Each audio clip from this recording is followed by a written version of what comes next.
Un document permettant de préparer des suggestions d'activités à venir selon les intérêts et les besoins des enfants, mais de façon interactive. Voilà ce que je propose ici avec ce nouveau document que j'ai créé, qui a en fait 4 versions. Je vous explique tout ça. Première des choses, on voit les 4 modèles, c'est qu'ici c'est toujours le même principe, soit par contre avec des icônes ici, des images différentes euh, pour présenter les différents domaines de développement. Première des choses, on a physique et moteur, cognitif, langagier et social-affectif. On voit les images ici et l'autre version, c'est tout simplement des icônes différentes selon vos goûts, ce que vous préférez. Comment ça fonctionne? Eh bien, si on va ici au début, on a les détails avec un menu déroulant pour choisir soit si c'est un thème, une activité projet, activité spéciale, journée spéciale ou autre. Par exemple, on peut l'écrire nous-mêmes. Exemple, c'est la fête à Julie et on fait une activité spéciale. On peut faire ici une description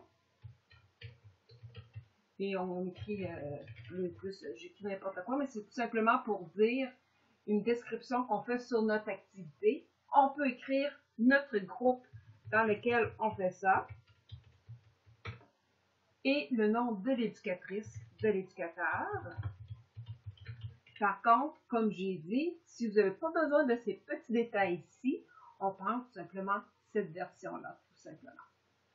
On écrit ici, encore là, les différents points des choses qu'on a à préparer pour l'activité, la fête spéciale. On peut choisir le mois dans lequel on va faire ça, comme on peut aussi écrire tout simplement la date qu'on va faire ça, tout simplement.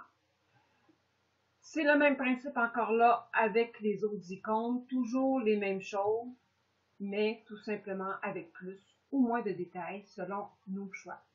Ce qui est plaisant aussi, si on vient au modèle d'ici, si, comme par exemple, vous êtes une même éducatrice qui veut toujours avoir les mêmes détails ici, vous avez tout simplement à l'enregistrer directement comme ça, vous faire comme un plan de base, qui fait qu'à chaque fois que vous allez réouvrir le document, comme ici, c'est ce que j'ai fait. Mettons que la plupart du temps, c'est des activités projets que je vais faire là-dedans.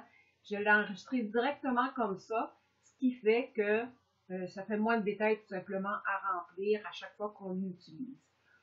Une fois tout rempli, on peut soit tout simplement le garder sur notre ordinateur, on peut aussi le partager si on a un groupe Facebook pour notre service éducatif, on veut partager pour montrer à d'autres, on peut le faire aussi tout comme on peut l'imprimer. Alors, plusieurs options comme ça qui sont très accessibles, faciles à faire et tout simplement pratiques. Alors, voilà en gros ce qu'est ce nouveau document interactif.